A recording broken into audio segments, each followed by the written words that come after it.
Hola, hola, buenos días. Hola, ¿me escuchan? Hola, Buenos días, Miguel, si se lo escuchas. Buenos días, Miss, ¿cómo está? hola, ¿qué tal, chicos? Buenos días, ¿cómo están ustedes? Por aquí yo con frío, porque ya estamos cada día más invierno, ¿no? Más frío. ¿Qué tenemos por aquí? A ver, saludamos. Ah, hola, ¿qué tal, Leonardo? Hola, Rosa. Hola, Celina Victoria. Kathleen, hola. Macarena, ¿cómo estás? Bueno, estamos ya listos para empezar la clase de historia. Son las 9:36, ya me ya pasó un minuto. Trabajamos hoy día la semana número 5, que corresponde a Historia Universal, ¿ok? Así que vamos a empezar, nos acomodamos en la silla. Ahí está. ¿Cómo estás? ¿Qué tal? Por ahí, con todos. Y ya, voy a comenzar a compartir. Ok, vamos a ver. Compartimos la pantalla. Pantalla. Aquí. Está. Hoy estoy despeinada. Muy bien, chicos. Hoy día tenemos la semana número 5 que corresponde a Historia Universal y lo que vamos a trabajar son dos civilizaciones que yo estoy más que segura que a ti te gusta bastante hablar de ellas. Hay muchos aspectos de la cultura occidental que tienen sus orígenes acá. Hay muchos aportes culturales que en el mundo aún, digamos que eh, sobresalen, destacan, y muchos de esos aportes, ¿no? En la literatura, en la historia, en las matemáticas, arquitectura, entre otras, provienen, ¿no? De la antigua Grecia o de la antigua Roma. Entonces hoy día nos vamos a ocupar de Grecia y Roma. ¿Listo? Vamos a empezar entonces con Grecia, con los griegos. A ver, corre PPT. Lo voy a poner en pantalla completa, ¿ya? Vamos a ver cómo se ve. A ver. Ahí estás, creo que se ve mejor. Ok, chicos, ¿qué tenemos con los griegos? Los griegos, primero, ¿no? Aclarando las cosas, asimismos, ellos no se hacían llamar o no se autodenominaban griegos. Ellos utilizaban la palabra heleno para referirse a ellos mismos. Y su territorio nunca jamás le llamaron Grecia. Ellos a su territorio lo llamaban la Hélade. Y estas palabras de heleno y Hélade provenían de sus, digamos, de la interpretación de sus orígenes, porque ellos van a tener digamos, un ancestro común al cual llamaban Helen.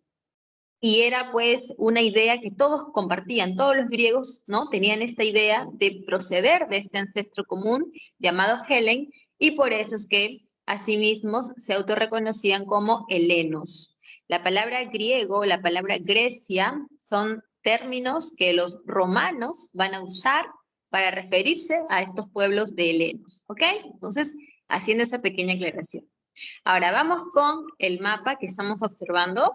El primer escenario donde vamos a encontrar a los griegos es la zona balcánica. Es una península que está en la parte sur oriental de Europa, en donde pues en esta península vamos a encontrar a dos polis que son las más representativas, Atenas y Esparta, ¿verdad? Amigas y a la vez rivales. Hay mucho que hablar de ellas. Pero este escenario no fue el único, porque los griegos van a expandirse hacia el mar Egeo, hacia la zona del Asia Menor y hacia la zona del sur de Italia. Por ejemplo, tenemos ahí en el mapa, en lo que dice mar Egeo, ¿verdad? Creo que por ahí lo estamos observando. Ahí donde dice mar Egeo, si tú haces un zoom en el Google Map, vas a encontrar que ahí hay muchas islas pequeñas, más grandes, más pequeñas, pero son muchas islas que en la antigüedad también fueron colonizadas por los griegos. Por lo tanto, el mar Egeo es un segundo escenario donde los griegos, ¿no?, se van a establecer. Otro escenario, el tercero, vendría a ser lo que actualmente es Turquía, o más precisamente, la costa de Turquía. A este escenario los griegos lo llamaban el Asia Menor, o también lo llamaban la Jonia. Por eso es que algunos le dicen Jonia o le dicen la Grecia jónica. Ahí vamos a encontrar también algunas polis importantes como Efeso o como Mileto. Y más hacia el norte de Efeso vamos a encontrar Troya, ¿ok? Que si bien no es pues griego, pero es un pueblo con el cual vamos a encontrar un suceso, ¿no? En la etapa micénica, que es la guerra con Troya, ¿ok? Y el último escenario, pero no menos importante, es el del sur de la península itálica, donde los griegos también se van a establecer y serán expulsados por allá cuando los romanos entran en su etapa de república, ¿no? Ahí los romanos comienzan a expandirse y a los griegos los expulsan. Pero mientras eso pase, los griegos también se desarrollaron ahí. Ahí tenemos a Crotona, a Tarento, a Siracusa, entre otras polis griegas más, ¿ok? Así que ahí tenemos las 4 regiones de Grecia.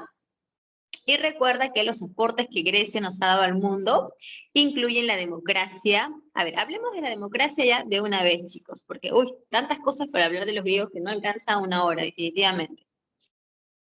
La democracia que tú y yo ejercemos actualmente es una democracia indirecta, porque tú necesitas ir a una mesa de votación cada vez que hay elecciones, ¿verdad? Bueno, tú eres todavía un pollito, ¿no? Tú eres un pollito, está bien, pero yo ya soy adulta, ¿no? Entonces, he participado no sé cuántas votaciones ya, ya como 15 votaciones creo que he hecho. Entonces, tú vas a las mesas de votación y tú eliges a un representante, ¿sí o no? Tú eliges a tu alcalde, a tu presidente, y esa persona te representa. Esa persona va a tomar las decisiones por ti, supuestamente en tu nombre, ¿no? Para tus beneficios, supuestamente.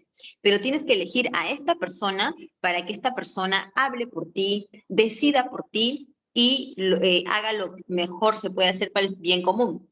Pero en la antigua Grecia no era indirecto, sino la democracia era directa. Todos los varones metecos, libres, mayores de 20 años, ellos iban directamente a las asambleas, ¿no? La iglesia, y ahí los varones podían alzar la mano y hablaban directamente lo que proponían, lo que les gustaba, lo que criticaban, y era así directo, sin necesidad de que haya un representante que interprete o diga lo que ellos tenían que decir. Pero era directa la democracia, pero imperfecta, porque en este tipo de democracia las mujeres no participan, ¿ah? ¿Sabes que las mujeres, para los griegos y los romanos, las féminas éramos poco menos que, o sea, hasta algunos decían que la mujer era menos confiable que un esclavo, que a tu esclavo le podías tener más confianza porque la mujer era traidora. ¿Pueden creer, chicos, ese tipo de calumnias, ¿no?, al sexo femenino? Bueno, mejor lo dejamos ahí. Entonces, no participaban las mujeres, no participaban los extranjeros. ¿Recuerdas que estos extranjeros, pues, los metecos? Ah, chicos, ahí me estoy dando cuenta de un error. Cuando dije que los ciudadanos atenienses participaban en la democracia, me refería a los atenienses, ¿ya? También conocidos como eupátridas, porque los extranjeros, los metecos, ellos sí no participaban. Ya ahí hubo una confusión de palabra, pero aclaramos. Los atenienses, varones, ellos sí eran ciudadanos, ellos sí participaban de la democracia, mientras que las mujeres no, los metecos, que eran extranjeros, tampoco, y los esclavos menos, pues los esclavos ya menos de menos. También los griegos tienen como aporte la filosofía, que tú ya en tu curso de filosofía habrás hablado de toda la etapa griega en varias clases. La lógica también, que es, bueno, usa la lógica, dicen, ¿no? Así que ahí es otro asunto que ya no le vamos a meter más mano ahí. La estética, jóvenes. ¿Ustedes sabían que los griegos fueron los creadores del concepto de la belleza? Ellos decían ser admiradores de la belleza y decían que el ser humano, mira, agarra esta, el ser humano es el único que puede admirar la belleza y el único que puede crear belleza también es el ser humano. Y tienen toda la razón, ¿verdad? Tú admiras la belleza, tú ves una chica bonita y dices, wow, qué belleza. Tú ves un cuadro de arte y dices, wow, qué cuadro más bello, ¿sí o no? Y también puedes crear belleza. Tú puedes dibujar algo bello, puedes crear una obra literaria bella, etcétera, etcétera. Entonces, la estética es un aporte también de los griegos, que lo valoraban mucho, ¿ok? Los géneros literarios de tu curso de literatura, ahí, no sé, la dramaturgia y no sé, la comedia, no sé cuántas cosas más, ¿ok? La oratoria, chicos, acá en Grecia habían grandes oradores. Estos señores que eran pues legisladores, muchos de ellos también eran oradores, ¿no? Usaban pues la palabra, la retórica con mucha facilidad. Quisiera saber acá en el aula 92 cuántos hay buenos oradores. Pues ustedes son más chupados seguro, ¿no? Acá con el chat son buenos, valientes, ¿no? Sí, amiga, ¿no? Dame el teléfono, sí, me llamo tal, ¿no? Y en persona, más chupados que ya mejor dejamos ahí si no te voy a avergonzar. Los juegos panhelénicos eran pues un conjunto de juegos que los griegos practicaban, que eran como unas costumbres, ¿no? Pero costumbres así nacionales, porque eran todas las polis. De todos estos juegos panhelénicos, había uno que era el más importante, los Juegos Olímpicos, que se realizaban en la ciudad de Olimpia, eran cada 4 años, y eran tan, pero tan así importantes, que hasta las guerras se paralizaban para que estas competiciones se pudiesen dar sin ningún tipo de dificultad. Los atletas de todo el mundo griego iban, ¿no?, a esta ciudad de Olimpia para participar en el triatlón, en el salto alto, lanzamiento de bala, ¿no? Y otras disciplinas más. Y tú no sabes qué le daban al ganador. A ver, ¿qué crees que le daban al ganador de estos Juegos, ¿no? Olímpicos, ¿no? A estos atletas destacados. ¿Les daban dinero? No. ¿Un trofeo? No. Te daban una corona de olivo, una corona así de hojas de olivo, te lo ponían ahí y ya con eso el griego se sentía lo máximo, como que había alcanzado la gloria total. ¿Y sabes por qué?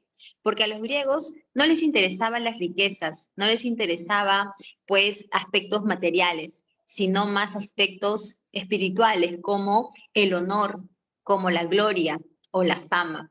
Para ellos esas eran cosas inalcanzables y si un atleta los podía lograr, era lo máximo, ¿no? Que podía, a lo que podía llegar, ¿ok?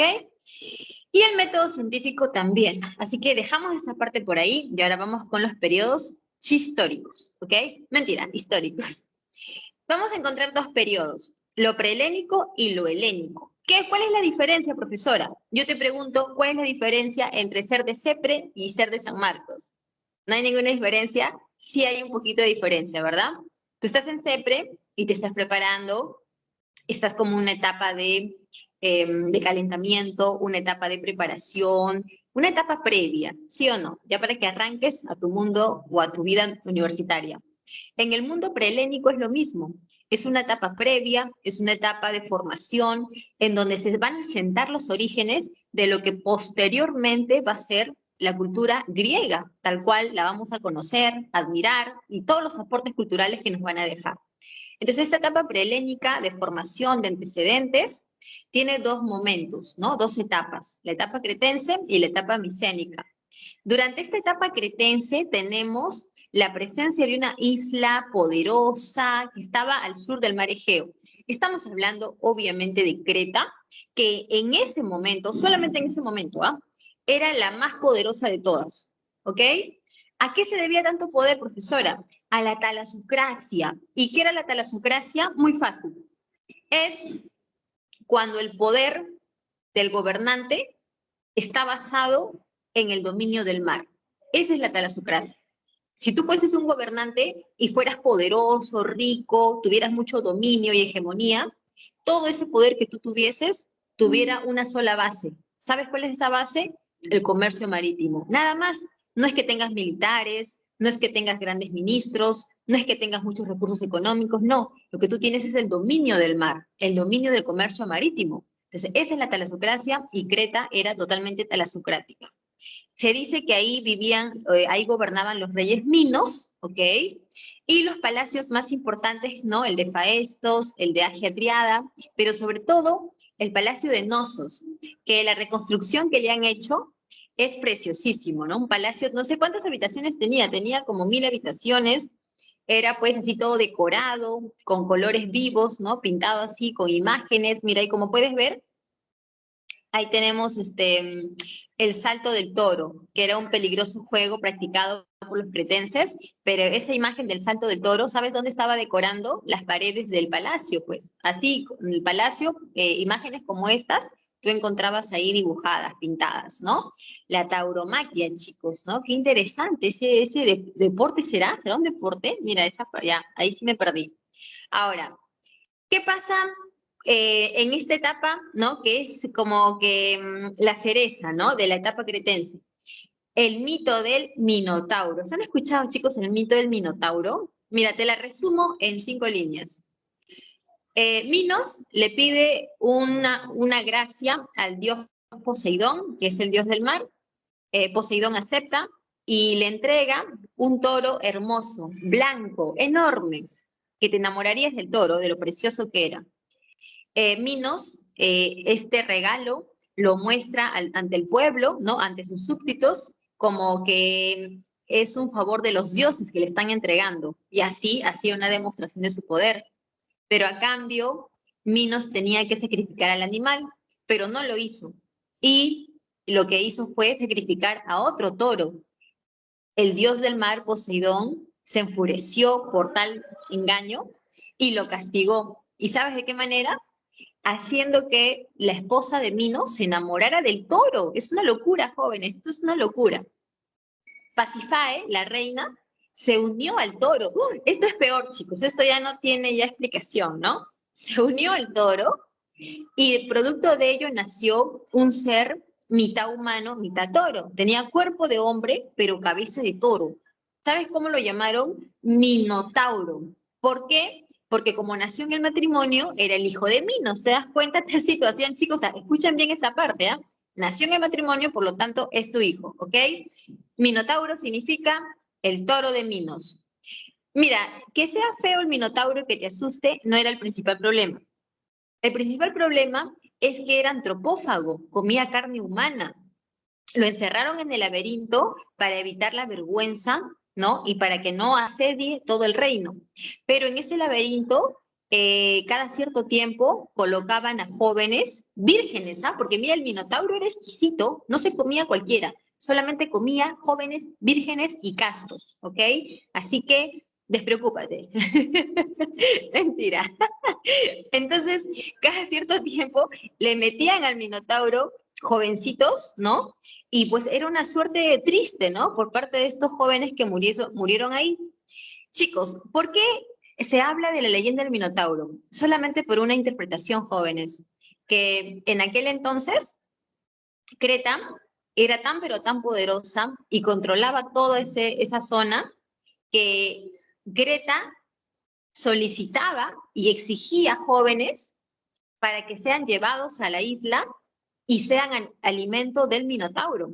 Entonces tú, al escuchar eso, tú vas a deducir algo, que Creta era tan poderosa que tenía esta facultad, ¿no? De exigir en todo, ¿no? El mundo griego, estos jóvenes como tributo, ¿no? Como ofrenda. Entonces, esa es la idea de la leyenda del Minotauro, hacer entender el poder que tenía esta isla en esta etapa prehelénica.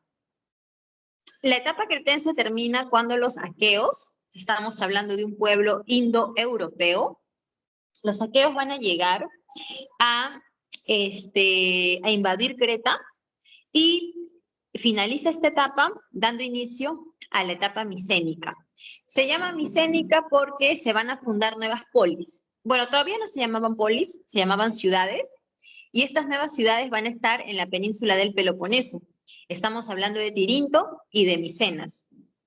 En esta etapa se va a dar un enfrentamiento que es conocido en la literatura universal, jóvenes. Estamos hablando de la guerra de Troya, ¿sí o no? La guerra de Troya que tú en literatura seguro has escuchado de ella, porque Homero, ¿no? El poeta que existió, no sabemos, pero se le atribuye a Homero el haber, pues, ¿no?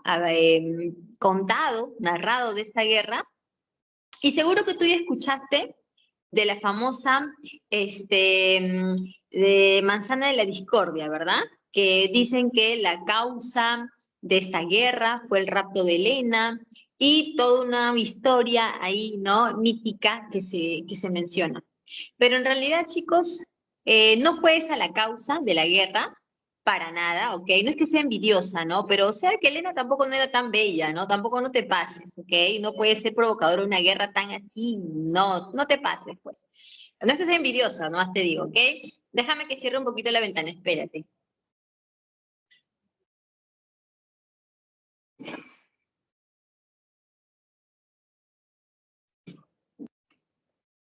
Ya, entonces, no es el rapto de Elena, sino es una causa de tipo económica comercial.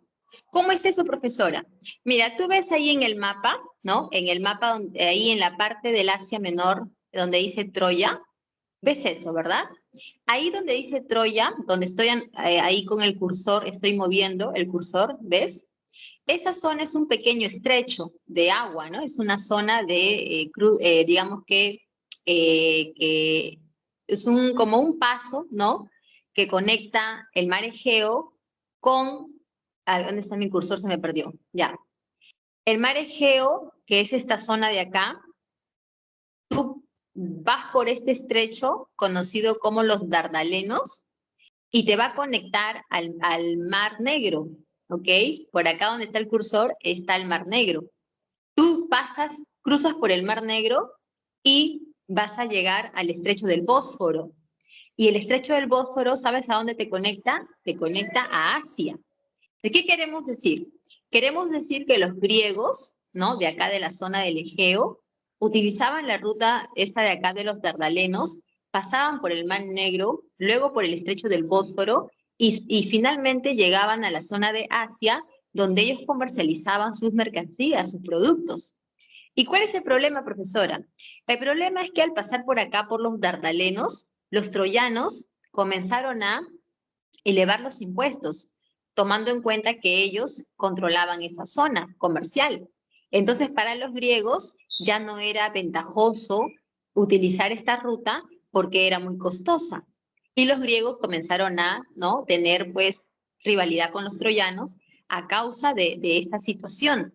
Entonces, esto fue lo que verdaderamente desencadenó la guerra de Troya, una causa de tipo económica, comercial, entre los griegos y los troyanos. Tú ya sabes que ganaron los griegos, ¿verdad?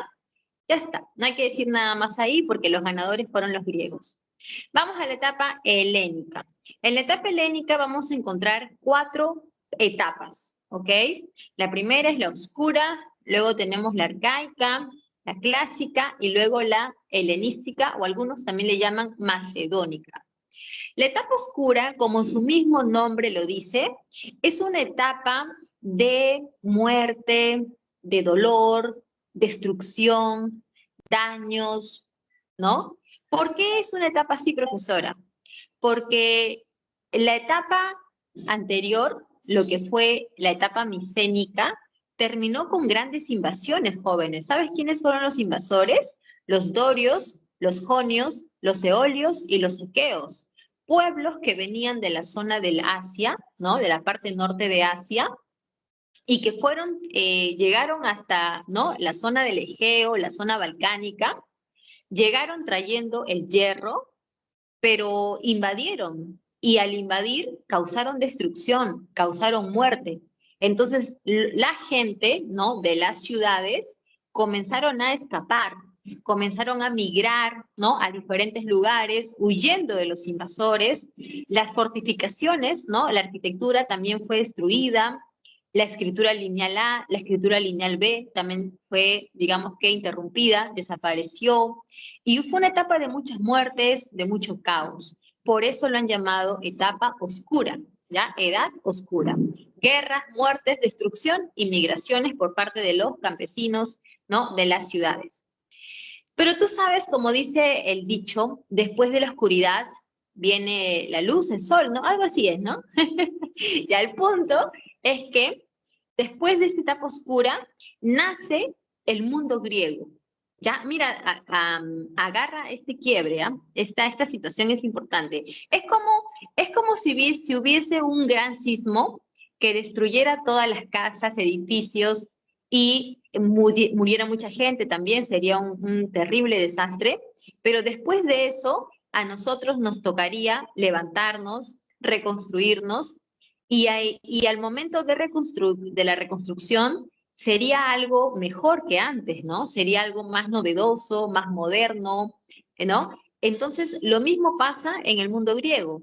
Tras la etapa oscura, que fue de destrucción, la etapa arcaica es una etapa de inicio, una etapa donde se va a configurar, donde va a surgir la cultura griega. Y comenzamos con la formación de las polis. Las polis son ciudades-estado. ¿Cómo es eso de ciudad-estado, verdad? Es muy fácil. Es una ciudad que tiene características de estado. Es una ciudad que se comporta como un estado. Por ejemplo, pongamos al Perú, el estado peruano, ¿sí o no?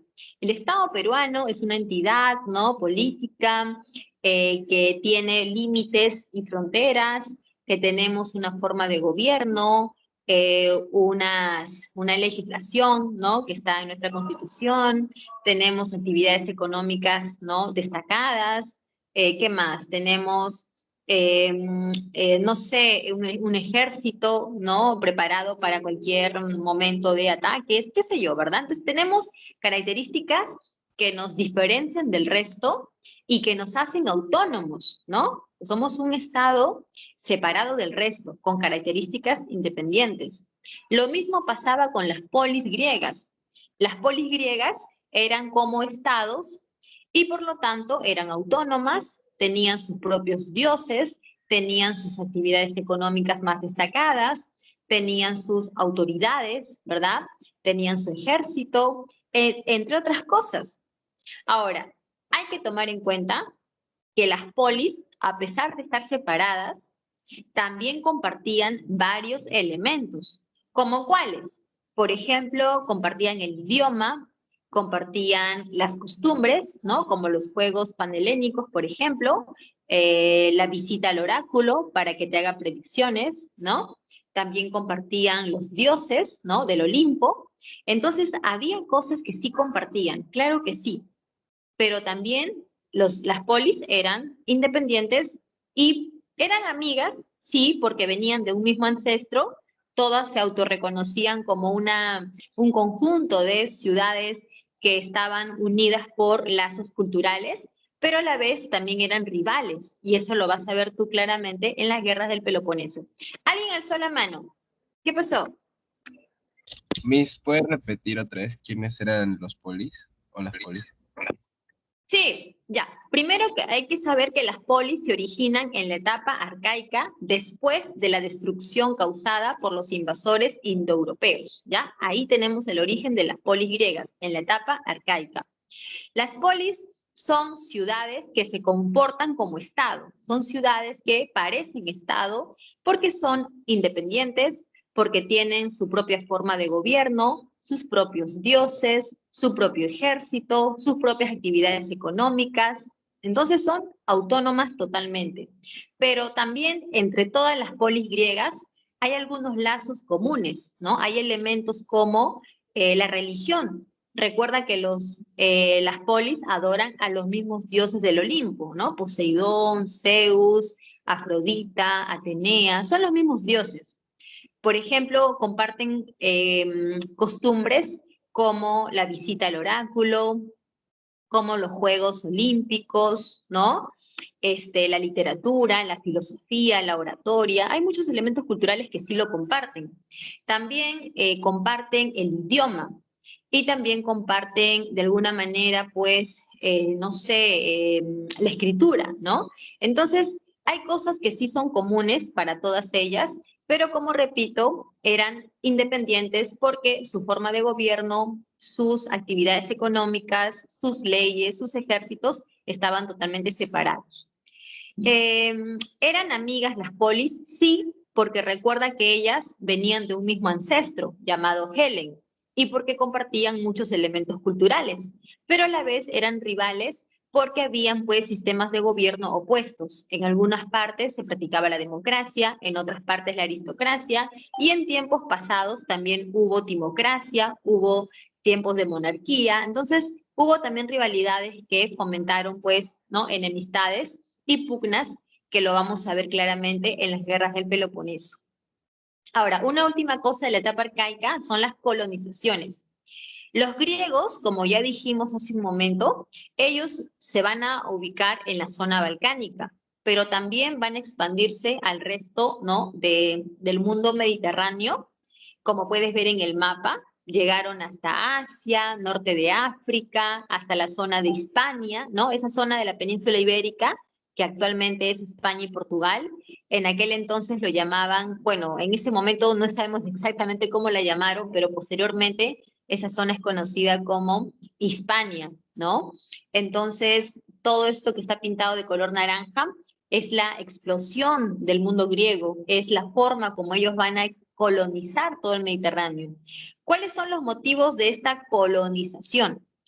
Número uno es el aumento demográfico. Cuando ya no hubo espacio para la población cada vez más grande, eso motivó a que muchas familias se retiraran a buscar nuevos lugares donde establecerse. Ahora, también toma en cuenta que el mundo griego tiene como característica geográfica que es montañoso, accidentado. Seguro cuando has visto las películas de 300, la película de la Odisea, ¿verdad? Te has dado cuenta por los escenarios que es una zona montañosa, accidentada, casi para la agricultura, no tira mucho para la agricultura, sino más bien para ganadería, para criar no sé, ¿no? Ganado, pero no, en sí para la agricultura no es muy apta porque el suelo no lo permite. Entonces era un motivo más, ¿no? La falta de alimento. Otro motivo también tiene que ver con los sistemas políticos opuestos. Vamos a suponer que en una misma polis la forma de gobierno establecida es aristocracia, pero hay facciones de la población que quieren que sea la democracia la que prime. Entonces, estas, sí, digamos, pugnas políticas también podían motivar a que ciertos grupos se retiraran y fueran en búsqueda de otros lugares en donde hacer realidad sus aspiraciones políticas. Para que tú puedas pensar en colonizar un nuevo lugar, ¿no? Digamos que pensar en ir hacia otro escenario a colonizar, tenías que consultar al oráculo. El oráculo era, pues, de alguna manera, una forma de encontrar respuesta a interrogantes, ¿no? Si es que voy a tener éxito, si esta guerra va a ser una victoria o una derrota. Entonces, el oráculo era visitado, este, digamos que por uno de estos motivos, ¿no? Para las colonizaciones. Y también hay que tomar en cuenta el papel de los ejércitos, porque al momento de colonizar un nuevo lugar, no vas a ir de forma pacífica, vas a ir de forma violenta a imponerte, y los ejércitos también fueron importantes en el momento de las colonizaciones de la etapa arcaica. En la etapa clásica tenemos guerras, ¿no? Las médicas, las guerras del Peloponeso y el siglo de Pericles. Pero antes vamos a ver a Atenas y Esparta, y ya después al final veremos la etapa helenística, ¿ok? Así que antes de las guerras vamos a ver Esparta y Atenas. A ver, en el caso de Esparta, estamos hablando de una polis que tiene su origen en los dorios. Recuerda que los dorios son pueblos indoeuropeos que llegaron desde el norte de Asia trayendo el hierro. ¿Dónde se va a ubicar Esparta? En la península del Peloponeso, ¿ok? Zona también conocida como Laconia. Esparta, sus actividades económicas más importantes fueron de tipo agropecuarias. Profesora, ¿cómo es agropecuario? Es ganadería, también agricultura y también pesca. Entonces, esas fueron las actividades económicas más destacadas. Ahora, esta misma situación, jóvenes, hace que Esparta sea más fuerte por tierra. ¿Qué significa eso? Que si hay una guerra entre Esparta y Atenas, si Atenas atacara a Esparta por tierra, Esparta tendría más, digamos, condiciones para ganar o más probabilidad de ganar, porque no olvides que a su economía, al ser terrestre, ¿no? Agropecuaria, su economía le da esa fortaleza, le da esa experiencia en tierra, por lo tanto en tierra es más poderosa. En cambio, en el caso de Atenas, Atenas es comercial, significa que su valor está en el mar, su experiencia, barcos, la madurez, ¿no? De conocer el mar, qué estrategias puede ahí plantear. Entonces, Atenas en el mar era una potencia, pero Esparta era en tierra. Socialmente tenemos a los ciudadanos varones, ¿ok? No lo olvides, que son los homoio, que significa los iguales, ¿ya? Los iguales. Recuerda que solamente son varones, son libres y pueden ocuparse de los asuntos del gobierno, ¿no? Pueden ocupar cargos públicos y también pueden ser parte del ejército, ¿no? Las famosas falanges, en donde los soldados de infantería se llamaban oblicas. Los períacos son los hombres libres, pero ellos no son ciudadanos, por lo tanto, pues no pueden hacer muchas cosas, como ser, digamos, tener oportunidades para ocupar cargos públicos, ser parte del ejército, ¿no? Esas cosas no se les permite a ellos, pero sí pueden trabajar y desempeñarse cumpliendo, pues, ¿no? Impuestos y eran libres. Y los ilotas son los esclavos. Los esclavos son la mano de obra gratis, ¿no? Porque son de tu propiedad y tú no le vas a pagar un salario, solamente les das la comida, ¿no? Y eso es. En el caso de Esparta, los soldados no, los esclavos son de las familias, de los homoio. A eso se le llama esclavismo particularizado, porque el esclavo le pertenece a una familia, a una persona, ¿no? Que eran los homoio. Esclavismo particularizado. En cuanto a lo político, en Esparta hay un gobierno de dos reyes. Uno de ellos es un sacerdote, el otro es un jefe militar. Hay magistrados que se encargan de ser como fiscalizadores, como personas que también van a apoyar en el tema de la justicia. Ellos son 5 y son los eforos. Y tenemos 2 asambleas, la Jerusía y la Apella. La Jerusía y la Apella son asambleas en donde primero la Jerusía es la que establece las leyes, ¿no? Es la que crea las leyes, mientras que la Apella es la asamblea donde aprueban las leyes, ¿ya? Ahí se aprueban. La Apella, tiene una importancia particular porque ahí están agrupados todos los ciudadanos varones. O sea, si tú eras un ciudadano varón de más de 20 años, tú tenías que participar obligatoriamente en la asamblea de la Apella, porque ahí tú vas a tener voz, voto, ¿no? Y se iban a tomar, pues, ¿no? Decisiones. Y si hablamos de la Jerusía, los que participaban ahí no eran todos los varones, eran los gerontes. Y los gerontes eran personas, ciudadanos, ¿no? Que pues ocupaban ese cargo para poder elaborar las leyes, ¿ok? Ahí tenemos la imagen de un hoplita, que era un soldado de infantería, y tenemos por ahí la imagen o la escultura de Licurgo, que fue el más importante legislador espartano. ¿Por qué es importante Licurgo, jóvenes? Porque Licurgo fue un orador, político, estratega, ¿no? Reformador espartano, que fue el que más influyó en las reformas de Esparta, en sus reformas ¿no? de tipo legislativas, en sus reformas de tipo militares, educativas, en todo eso influyó Licurgo. ¿Tú sabías, por ejemplo, que los espartianos o espartanos buscaban la eugenesia? ¿Ustedes saben, jóvenes, qué es la eugenesia? Seguro que has escuchado la palabra, ¿verdad? La eugenesia es la búsqueda del ser humano perfecto. Era algo que los espartanos buscaban. Por eso que cuando un bebé nacía, inmediatamente lo revisaban de pies a cabeza. Si le encontraban un defecto como un lunar muy grande, una mancha, o era un bebé muy pequeño, ¿no?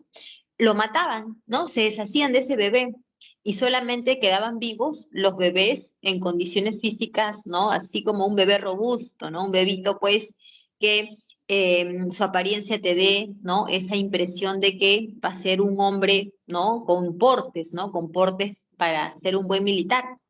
Entonces, este bebé que quedaba vivo, ¿no? Lo ponían con su familia hasta que cumplía 5 o 6 años, nada más. Luego ese niño era entregado por su familia al Estado espartano y hacían de él un soldado porque lo entrenaban toda su vida para ser un militar. Era una educación castrense la que estos niños recibían hasta los 18 años, cuando se supone que ya estaban listos para empezar su vida militar hasta los 60 años, que servían como soldados de infantería y estaban siempre, digamos que, dispuestos, ¿no?, a defender a su patria. Así que esas jóvenes es la búsqueda, ¿no?, de la perfección humana por parte de los espartanos, y todo apuntaba a una sola cosa, que era tener pues la mayor capacidad militar, ¿no? En el caso de Atenas tenemos que es una polis que tiene su origen en los jonios, estuvo ubicada en la península del Ática, y como te mencioné, al ser su economía de tipo marítima, ¿no? Comercio marítimo, Atenas era una potencia en el mar, ¿ok? En cuanto a sus sistemas de gobierno, mientras que Esparta era aristocracia terrateniente, porque gobernaban los grandes hombres que tenían muchas tierras, propiedades, ¿no? En el caso de Atenas no fue aristocracia, sino democracia, como hace un momento ya lo hemos mencionado, pero esta democracia, ¿no?, fue consolidada por Pericles, porque hubo otros reformadores que también propusieron formas de gobierno, como por ejemplo Clístenes, ¿no? En donde crea la democracia, pero no se consolida todavía. La democracia era como un sistema más de los muchos otros que también se habían practicado.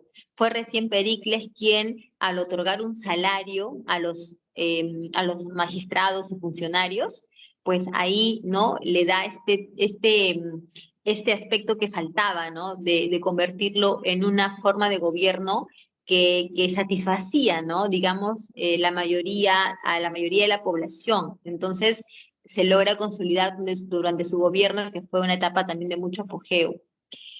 Tenemos por acá socialmente a los ciudadanos varones libres llamados atenienses o también eupátridas.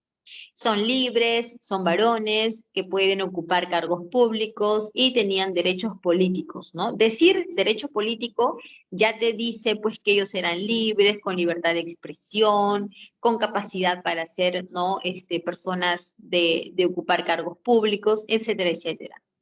Los metecos eran libres, pero no eran ciudadanos. ¿Y por qué? Porque ellos mayoritariamente eran extranjeros. Llegaron a Atenas, ¿no?, de otras partes, y ellos pues se sometieron para trabajar, para servir, ¿no?, pero siempre con un salario y nunca como un ciudadano, ¿no? No tenían esos privilegios ni esas distinciones, solamente eran libres y podían trabajar. Y los doulios son los esclavos de Atenas. Se les llamaba doulios. Y acá en Atenas hay dos tipos de esclavismo: esclavismo masificado y esclavismo particularizado. El particularizado es cuando los esclavos le pertenecen a una persona o a una familia, pero el esclavismo masificado es cuando los esclavos le pertenecen al Estado.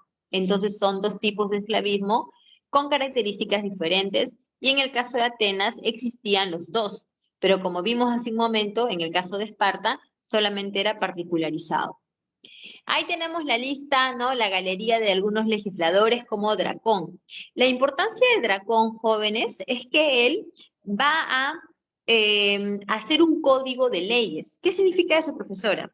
Significa que antes las leyes no estaban escritas, las leyes estaban así, orales, ¿no? Entonces, ¿cuál es el problema de que la ley sea oral? El problema puede ser que dos personas cometan un mismo delito y se les castigue con penas diferentes.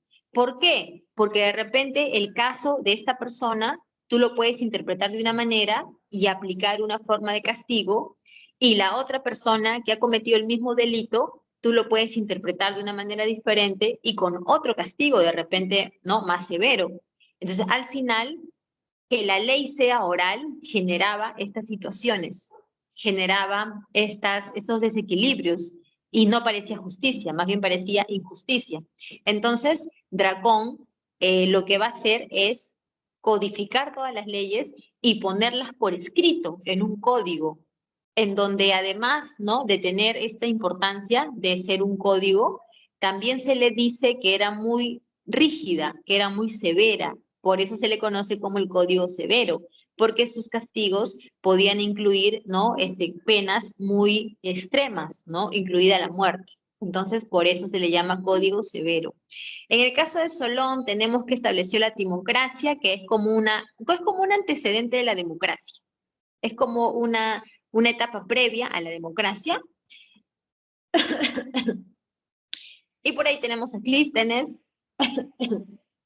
que crea la democracia, pero como te repito, Pericles lo va a consolidar. En el tema del gobierno tenemos que en Atenas gobiernan ministros llamados arcontes. En cuanto a la justicia, tenemos el tribunal de las Eliastas, ¿ya? Este tribunal aplicaba la justicia. Y en cuanto a las asambleas, tenemos dos, la bulé y la eclesía. Profesora, ¿cuál es la más importante? La eclesía, jóvenes, porque recuerda que en la eclesía ahí participaban todos los varones, obligatoriamente, para que puedan expresar su voluntad, sus críticas, en fin. Entonces, la eclesía era la más importante y la bulé se encargaba de preparar las leyes. Bien, chicos, una vez que ya un poco hemos resumido lo más importante de Atenas y Esparta, ahora respecto a las guerras médicas, sabemos que fue un enfrentamiento de varias décadas, ¿no? Fueron aproximadamente 50 años, en donde los griegos se enfrentan a los persas. Profesora, ¿por qué se enfrentaron, no? Estos dos grandes, ¿no? Grandes pueblos. Se enfrentaron porque Persa estaba en plena expansión, ¿no? Entonces, como tú puedes ver acá en el mapa que se nos ha colocado, en este mapa vemos que todo lo que está de amarillo oscuro es la expansión de los persas. Es bastante, ¿sí o no? Profesor, es un montón. Claro que sí, jóvenes, es un montón. Y los persas, como estaban en proceso de expansión, eso ponía en peligro los intereses de los griegos, porque en cualquier momento sí o sí iba a haber un choque entre ellos. A eso hay que sumarle el tema comercial. La zona del mar Egeo, que ahí puedes observar, ¿no? La zona del mar Egeo era una zona de mucho, mucho comercio, que no solamente los griegos y los persas lo disputaban, también los romanos, también los egipcios. Había muchos pueblos que disputaban esta zona por la gran cantidad de comercio que había. Entonces, también un motivo de esta guerra es la hegemonía o el control comercial en la zona del Asia Menor y el Mar Egeo. ¿Cuál es el detonante de esta guerra? ¿No? El detonante es la rebelión de Mileto. ¿Dónde está Mileto? Puedes ver ahí en la parte del Asia Menor, ¿no? Ahí en ese puntito que estoy señalando dice Mileto, que antiguamente fue una polis griega. Mileto se va a rebelar, ¿sabes por qué? Porque los persas enviaban a sus, digamos, eran como jefes provinciales que se llamaban sátrapas, y estos jefes provinciales persas iban a estas polis griegas que estaban ubicadas en esta zona del Asia Menor y les comenzaban a cobrar grandes impuestos y a imponer prohibiciones y castigos. Entonces, Mileto se revela ante esa situación y cuando los griegos sienten el llamado, ¿no? De su polis hermana Mileto, los griegos se van a unir, van a juntar tropas, ¿no? ¿Y todo para qué? Para hacer frente, ¿no? Hacer frente a este enemigo que eran los persas. Entonces, la rebelión de Mileto sería, pues, el detonante que originó esta gran guerra. La guerra tiene tres etapas. En la primera de ellas, la batalla de Maratón, es una guerra que que ha generado, pues, ¿no? Que esta palabra maratón de alguna manera sea como o sea, la palabra maratón se usa para denominar competencias de carrera, ¿no? Tú lo sabes, ¿no? Cuando vamos a correr una maratón, es porque va a haber una competencia de atletismo. ¿Y esto por qué, verdad? Esto porque cuando se dio esta batalla, bueno, esta primera etapa de la guerra médica, hay un soldado ateniense al cual se le encargó que fuera corriendo hacia Atenas a llevar la noticia de que habían ganado. Entonces, este soldadito corrió hasta Atenas y cuando llegó, cayó y murió. No sabemos el motivo, ¿no? Si agotamiento o le dio un paro o algo, pero murió. Entonces, en honor a él, ¿no? Hasta el día de hoy tenemos, ¿no? Que las competencias de carrera se les conoce como maratones. Ahora, la primera guerra médica fue triunfo de los griegos, ¿no? Ellos ganaron ahí.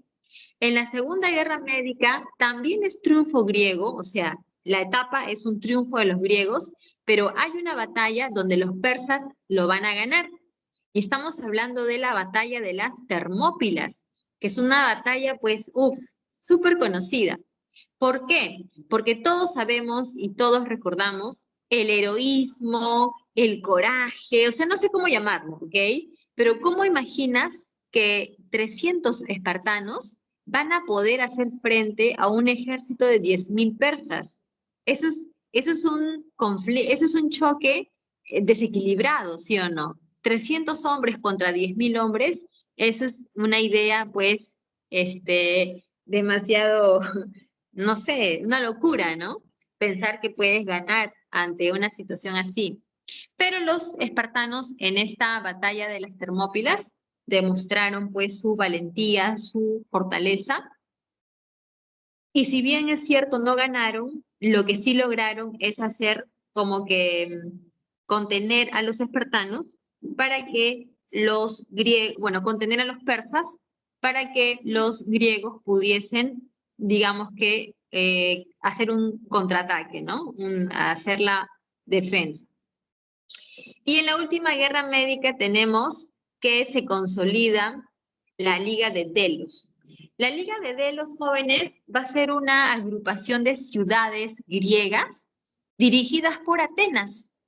Y esta Liga de Delos logró consolidarse al final de las guerras médicas y gracias a esta liga, Atenas pudo ganar, ¿ya? Así que Atenas ganó, sí, sí ganó la guerra, tú ya lo sabes, pero fue con el apoyo de eh, estas polis que siempre estuvieron apoyándola. Se firmó la paz de Simón y Esparta tuvo que aceptar su derrota, Esparta entró en decadencia, Esparta pues tuvo que alejarse, ¿no? A varios cientos de kilómetros de la zona del mar Egeo, donde los griegos van a tener ahora control. Y vamos a ver, jóvenes, que todo esto da origen o facilita, ¿no? Facilita el gobierno de Pericles, conocido como el siglo de Pericles.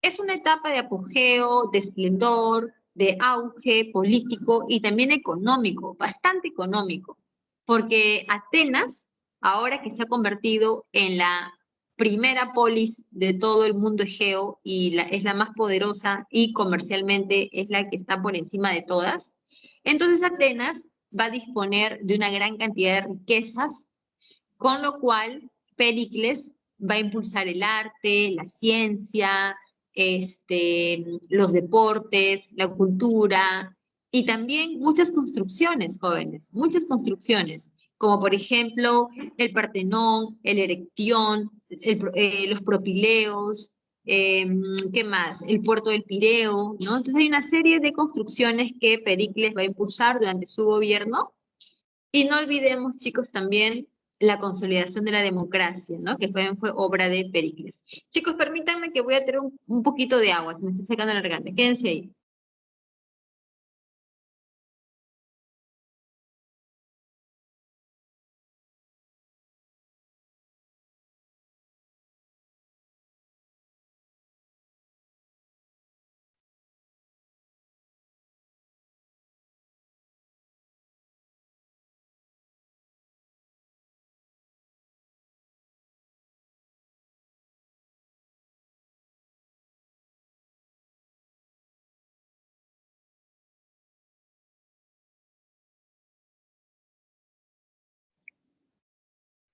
Ya, chicos, traje mi chupón, mi agua chupón.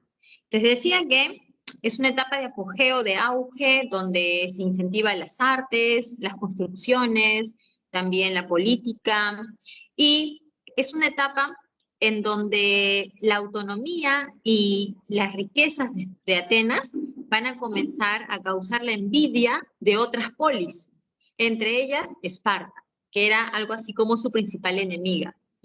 llega un momento en que ambas se van a enfrentar en lo que se van a llamar las guerras del Peloponeso.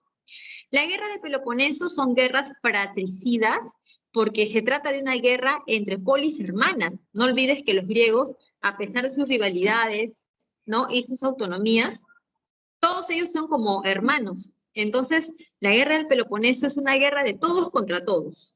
¿Estás con los espartanos o estás con Atenas? Pero estás de un bando. No puede ser que estés neutral. Ninguno estuvo neutral. Todos estaban con Esparta o con Atenas.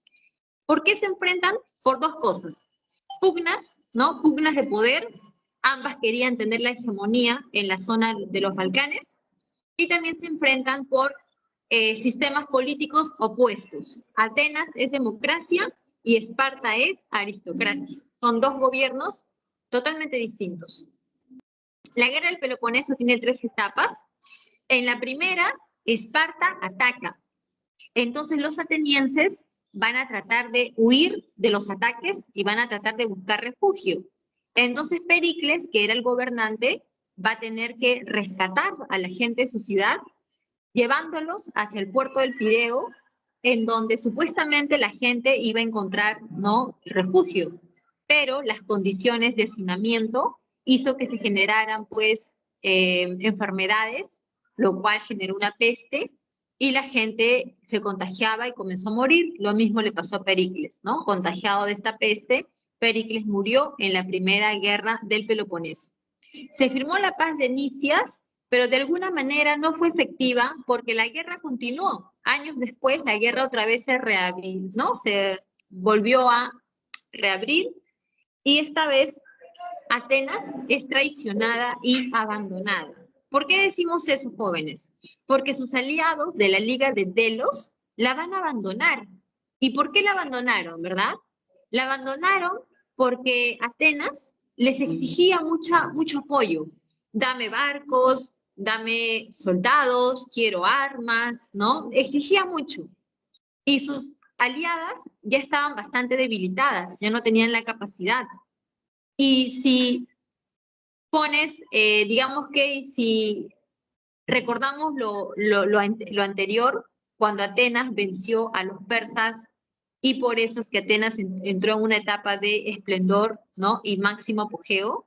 Si tú, pues, recuerdas esa etapa, te vas a dar cuenta que Atenas gozó de esa riqueza y apogeo de manera muy egoísta, porque no le dio también esos privilegios y, digamos, compartió, ¿no?, las riquezas con las polis que le habían ayudado. Entonces, en esta nueva guerra, estas polis no querían repetir el plato. O sea, ponte en el lugar de ellas, ¿no? Otra vez voy a ayudar a Atenas, voy a hacer que gane, y cuando Atenas gane, no me va a dar nada, no me va a compartir su poder ni sus riquezas, solamente la va a disfrutar ella. Entonces, ¿a mí qué me conviene? Yo, porque estoy dando mi vida, gastando todo lo que tengo para apoyar a una polis, ¿no?, que al final no me va a recompensar en nada. Entonces, de alguna manera, la experiencia de las guerras médicas, en la que Atenas no compartió su poder, sino que la disfrutó en una etapa muy solamente centrada en Atenas, y más la debilidad, ¿no?, por la que estaban atravesando la Liga de Delos, hizo que la abandonaran, y Atenas, al quedarse sola, es mucho más fácil de ser derrotada. Los espartanos buscaron ayuda de los persas y derrotaron a Atenas en la batalla de Egospótamos. Y así terminan las guerras del Peloponeso. ¿Ok? Chicos, cuando terminan las guerras del Peloponeso, hay consecuencias terribles. La primera es que el mundo griego entra en decadencia, en crisis, porque recuerda que todos participaron y al final todos salieron dañados, ¿no?, con muertes, con gastos, destrucción. Otra característica es la hegemonía de Esparta. Esparta gana y sí va a entrar en una etapa de hegemonía, sí, pero esa etapa es muy breve, es muy efímera, porque al poco tiempo hay un nuevo enfrentamiento entre Esparta y Tebas, que era una polis griega. En este enfrentamiento de Esparta contra Tebas, Esparta fue derrotada en la batalla de Leuctra, y de esa manera, pues, consolidamos, ¿no?, la idea de que Esparta sí triunfó y sí gozó de una hegemonía, pero fue bastante efímera. Respecto al imperio persa, recuperó su poder y sus territorios, y las polis griegas, como te digo, todas entraron en decadencia. ¿Sabes quién fue la que más decadencia va a sufrir? Atenas, ¿no? Obviamente que Atenas, en donde inclusive se dice que va a ser gobernada por 30 tiranos, ¿no? Ya que la democracia cayó totalmente como forma de gobierno. Ahora sí, chicos, antes de ir con los romanos, vamos a dedicar 3 minutos a esta parte última que es el mundo helenístico. Cuando hablamos de periodo helenístico, nos vamos a referir a un pueblo que estaba ubicado al norte de Grecia. Estamos hablando de Macedonia.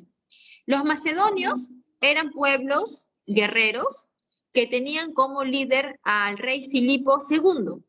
Filipo II fue un rey que siempre admiró la cultura de los griegos. Tanta fue su admiración que a su hijo Alejandro lo puso como alumno del gran maestro Aristóteles, ¿no? Aristóteles fue el profesor de Alejandro Magno. Filipo II, producto de esta admiración que sentía por el mundo griego, va a tener la ambición de conquistarlo para fusionar sus culturas. Y esta ambición, Filipo II lo va a hacer realidad en la batalla de Queronea, cuando los macedonios, aprovechando la debilidad del mundo griego, ¿ok? Los macedonios van a atacar y van a derrotar a los griegos. Entonces, la derrota de los griegos en manos de Filipo II se realizó con la batalla de Queronea. Tras eso, Filipo II muere y quien va a quedar como su sucesor es su hijo Alejandro, ¿no? Que la historia conocerá como Alejandro Magno. Alejandro Magno va a realizar grandes conquistas. Y eso que era bastante joven, ¿ah? ¿Saben qué edad tenía Alejandro Magno cuando sucedió a su padre? Tenía jóvenes como la edad de ustedes, 17 años, 18 años, era bastante joven. Pero su experiencia militar era ya consolidada, porque desde muy jovencito, ¿no? Casi niño, Alejandro Magno acompañaba a su padre a las conquistas, a las batallas. Por lo tanto, al momento que se convierte en su sucesor, Alejandro Magno va a iniciar una serie de conquistas derrotando a los egipcios, Babilonia, a los persas también. En la batalla de Gaugamela derrota a los persas, e inclusive llegó hasta la India, ¿no? El imperio persa, el imperio macedónico va a ser enorme, ¿no?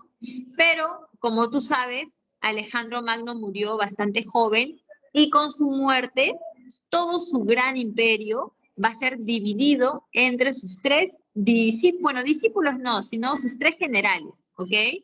¿Quiénes son sus 3 generales?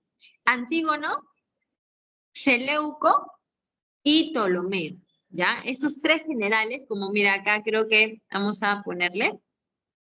Uy, nos vemos. Uy, estas cosas, no, estas cosas me están traicionando. Esto no, no. Uy, tantos anuncios que me salen. Ya, permítame tomar mi agua. Ups. Ya, estamos acá para terminar con esto. Les decía que sus 3 generales son los que se van a repartir el imperio. Ahí tienes a los Ptolomeos, ¿no? Ptolomeo, que se va a quedar con la parte norte de África, la zona de Egipto. Tienes a Seleuco, que se va a quedar con la zona de Siria. Ahí va a crear la dinastía seleucida. Y tienes por último en Macedonia, ahí va a quedarse el general Antígono, que va a fundar la dinastía de los Antigónidas, ¿ok? Así que tenemos ahí el reparto del Imperio Macedónico. Y finalmente, chicos, el helenismo, ¿no?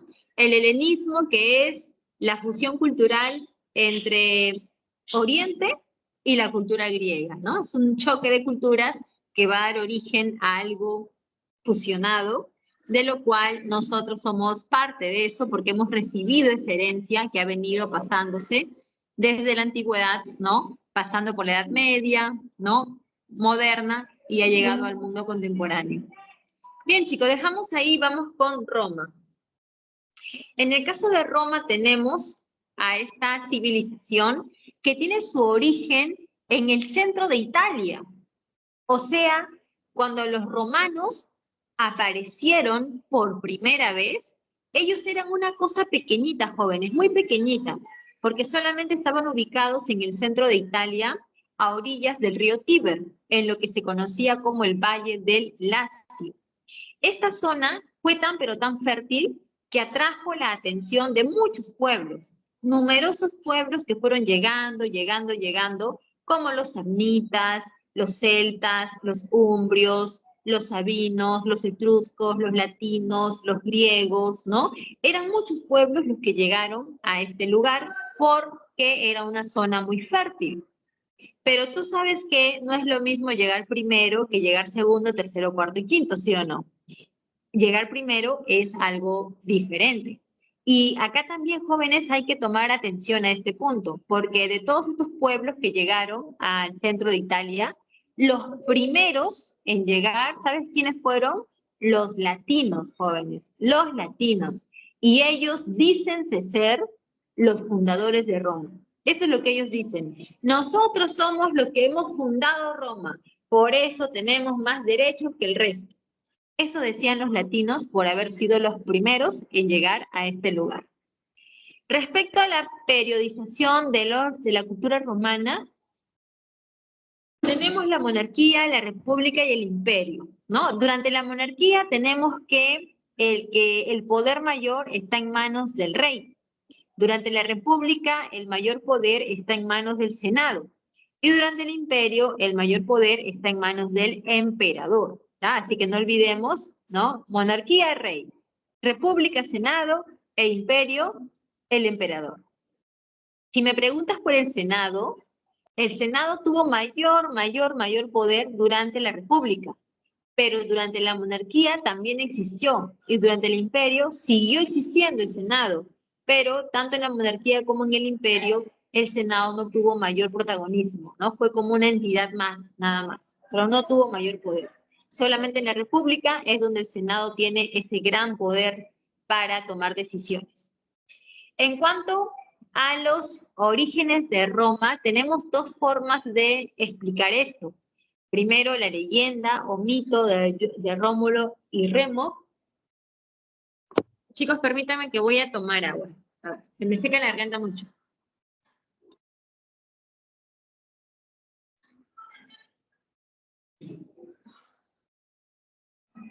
Ya, ok.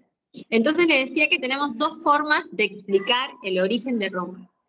La leyenda de Rómulo y Remo nos habla de que en el reinado del dios Numitor, su hermano Amulio le tenía tanta envidia que un día lo mandó a apresar, ¿no? Y le quitó su reinado. Entonces este hermano malo, Amulio, se quedó con el trono del reino de Albalonga y a su sobrina, que era la hija de su hermano rey, ¿no? A Rea Silva, la obligó a convertirse en una sacerdotisa del dios Marte, que en Roma era conocido como el dios de la guerra. Entonces Rea Silva era tan bonita que dice que el rey Marte se enamoró de ella, la cubrió con su sombra y Rea Silva quedó embarazada.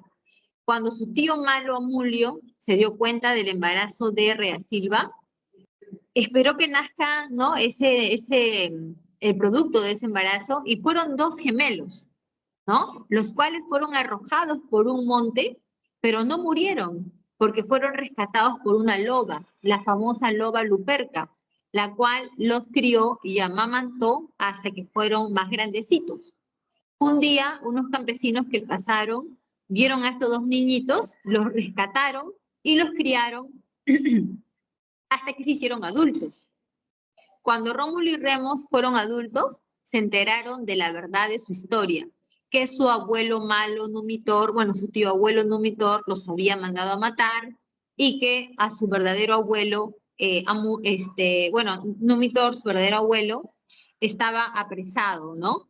Entonces, Rómulo y Remo derrotaron al rey malo llamado Amulio y a su tío abuelo, bueno, o a su abuelo Numitor, lo rescataron y le entregaron nuevamente su reino. Entonces, Numitor, en agradecimiento, les entregó un territorio. ¿Y sabes cuál era ese territorio? El Valle de Lacio, pues jóvenes. El Valle de Lacio se les fue entregado a Rómulo y Remo y ellos tenían que ocuparse de fundar un reino. Cuando Rómulo y Remo estaban haciendo pues las mediciones o estaban tratando de pensar cómo iban a construir su reino en este lugar, hubo una situación un poco que no está muy esclarecida, pero Rómulo sin querer mató a su hermano Remo. Por lo tanto, Rómulo es el que queda como el fundador de Roma. Y el origen histórico, jóvenes, nos habla de que en el Valle de Lacio llegaron, ¿no?, diferentes pueblos, pero como te dije, los latinos fueron los primeros en llegar, por lo tanto, ellos van a ser considerados como los fundadores de Roma y posteriormente llegan otros pueblos, entre ellos los etruscos, que si bien es cierto los etruscos no son fundadores porque llegaron después, pero los etruscos son los que más elementos culturales van digamos, heredar a Roma. Ellos son los que con su cultura son los que más van a influenciar al mundo romano. Entonces podríamos decir que Roma es la síntesis de muchos pueblos como los latinos y etruscos que llegaron a este lugar y finalmente dejaron sus aportes culturales. Socialmente, jóvenes, tenemos una pirámide que, como tú puedes ver, es bastante rígida, así como que es totalmente vertical, en donde en la cúspide están los patricios, luego los plebeyos, los clientes y finalmente los esclavos. En el caso de los patricios, son el grupo más privilegiado, que tienen riquezas, que pueden ocupar cargos políticos, pueden participar del ejército, y todo ¿por qué, verdad? Todo ¿por qué? Porque ellos dicen ser los únicos ciudadanos, los únicos. Entonces, ¿cuál sería la explicación o justificación para que los patricios se llamen así, verdad? Muy fácil, jóvenes, muy fácil.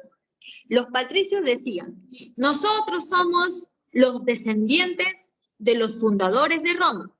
Y tú ya sabes quiénes son los fundadores de Roma, ¿verdad? ¿Quiénes eran los fundadores de Roma? Los latinos. Por lo tanto, los patricios son los descendientes de los latinos. Y ellos se hacen llamar los únicos ciudadanos porque tienen un derecho fundacional. Ellos tienen derecho de antigüedad. Al ser los primeros en entrar en Roma, los patricios sienten que los latinos, que eran sus antepasados, son los como que dueños de Roma, ¿no? Y ellos justificaban en eso su poder y sus privilegios ante el resto de la sociedad. A ver, chicos, déjenme revisar algo. A ver, permítanme. Ah, creo que es aquí. A ver. Ajá. Ya sabía que ustedes estaban acá en el chat comentando. Se me acaba de acordar. Dije, no vaya a ser que en el chat estén colocando algo. Y efectivamente, chicos, ustedes han puesto un montón de cosas por acá. A ver qué aportes han puesto, ¿no? Ajá. ¿Machistas? Así, ¿quién es machista? Ajá. Ya hablaron del ex por acá. Ajá, lo estético. Claro, Pablo, ¿no? Los griegos crearon lo estético. Muy bien. Ajá. Si vimos. Lástima, no te la puedo decir yo. ¿Cómo es eso, Leonardo? No entiendo. Ajá, es su hijo de otro padre. Ajá, ya, el Minotauro seguro, ¿no? Ah, huele a envidia. ¿Quién me ha dicho envidiosa? Leonardo, ¿no? Esos comentarios. Ajá, no vio el santito de atrás. ¿Quién es Leonardo? ¿Quién es Leonardo que escribe estas cosas, no? Ay, no puedo repetirlas. Ajá, la calma, Brasil, el Kratos. Ajá. Ya, ¿cómo matas a tu... Ay, Macarena, ¿no? Es que, a ver, te explico. Ajá, pasa en contexto. A ver, ya está. Lo que pasa es que Rómulo y Remo estaban midiendo, o sea, en esta zona esa zona que les entregaron a ellos para que fundaran su reino, era una zona llena de colinas, o sea, como cerros, ¿no? Entonces, mientras que Remo decía, mira, Rómulo, en este lugar hay que fundar nuestro, ¿no? Reino y acá hay que poner nuestro palacio, ¿no? Entonces Rómulo le decía, no, no, no, mejor acá hay que poner nuestro palacio, en esta montaña, en esta colina. Entonces, esta situación generó en ellos algunas, ¿no? Discusiones, y cuando estaban, pues, en estos pleitos, Rómulo lanzó una especie de objeto contundente que terminó golpeando en la cabeza a Remo y lo mató. Entonces no es que sea sin querer, sino que fue una situación, ¿no? Además, es un mito, jóvenes, eso es de mentira. A ver, ¿qué van a decir? ¿Quién alzó la mano?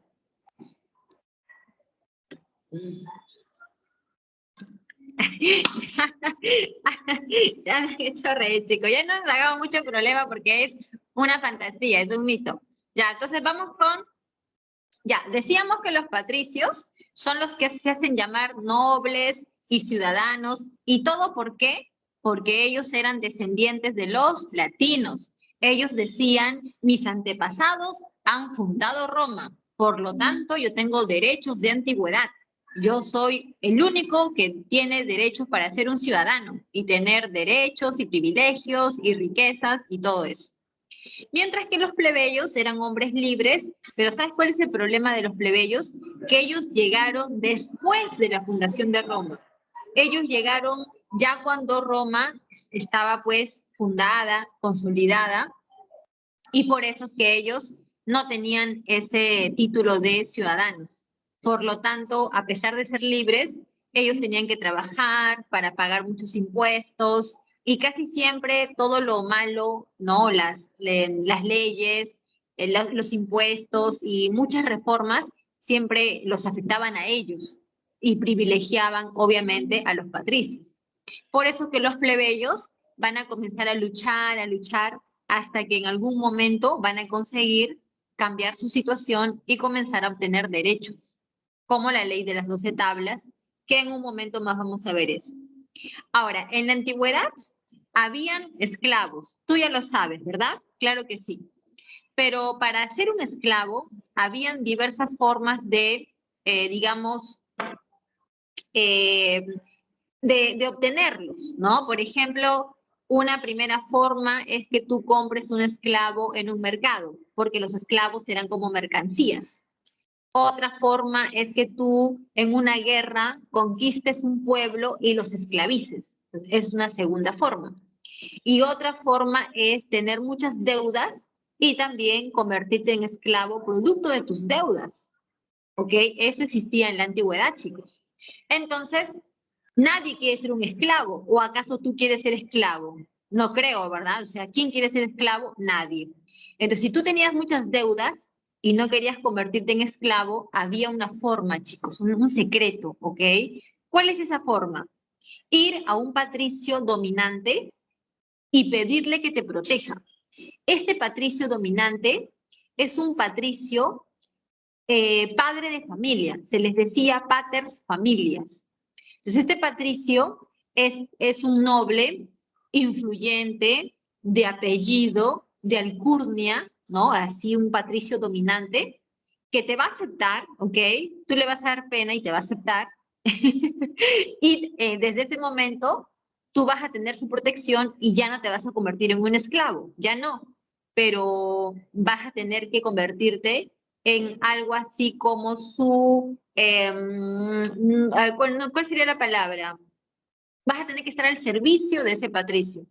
Vas a tener que, de alguna manera, retribuirle eternamente porque ha logrado rescatarte de la condición de caer en esclavo. Así que en Roma había muchos clientes. ¿Y sabes por qué habían tantos clientes? No es porque la gente le gustara endeudarse, sino como la vida era tan pobre, habían muchos campesinos que durante una mala cosecha se arruinaban, no tenían qué comer, debían dinero y cuando ya no podían pagar sus deudas, podían convertirse en esclavos. Antes de ser un esclavo, mejor soy un cliente. al menos ya sigo siendo libre, sigo trabajando y solamente tengo que retribuirle en agradecimiento al patricio, ¿no? Que me ha protegido, pero es mejor que ser esclavo. Y los esclavos, chicos, ya tú sabes, ¿no? Mano de obra, mercancías, los puedes regalar, matar, comprar, vender. Ahora, solamente hay un detalle que quiero que lo tomes en cuenta. Casi siempre cuando tú piensas en un esclavo, seguro que te lo imaginas todo zarrapastroso, sucio, ignorante, como que ya lo peor, ¿no? Sé que ya un esclavo, el pobre no tiene nada, ¿no? Apenas si sabe, ¿no? Hablar. Pero en realidad, joven, no era así. En la antigüedad, tú mismo podías ser una persona muy culta, de repente una persona adinerada, que por cosas de la vida fuiste conquistado por un pueblo superior a ti. Por ejemplo, los romanos, los persas, los griegos, ¿no? Que eran pues imperios. Entonces te conquistaban y te reducían a la condición de esclavo. Entonces, por convertirte en esclavo, tú no vas a perder tu cultura, tus conocimientos y tus saberes. Tú seguías siendo refinado y culto, pero ahora convertido en un esclavo. Entonces hay que tomar en cuenta ese detalle, ¿ok? Los esclavos fueron personas que en las guerras perdieron y por eso cayeron en esa condición, o personas que eran vendidos, comprados en los mercados, o también por deudas fue una forma de convertirse en esclavo. Respecto a la monarquía, dijimos que acá gobernaban los reyes, ¿no? Que el poder estaba en los reyes. En la monarquía hubo 7 reyes, ¿ya? 7 reyes, 4 de la dinastía latina y 3 de la dinastía etrusca.